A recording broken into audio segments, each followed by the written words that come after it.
Hey guys, my name is Marcus, and in this video I'm going to show you how you can fix the issue if your Sonos Playbar is not connecting to Wi-Fi, and how we can fix this issue.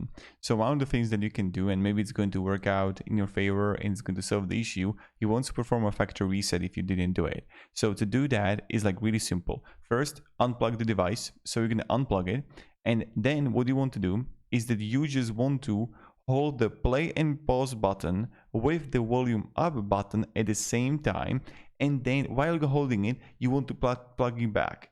So we're going to plug it out, then you're just going to hold the play pause button, volume up button, you're going to hold it, and you're going to plug it back in. And while you're going to do it, you're just going to wait and wait and wait, and the white light is going to change to the orange and then to the green, and you can release. And this is what will happen, is that you just perform a factory reset, and maybe it's going to solve the issue when you can connect it to the Wi-Fi. So thank you very much for watching, and have a great day, and goodbye.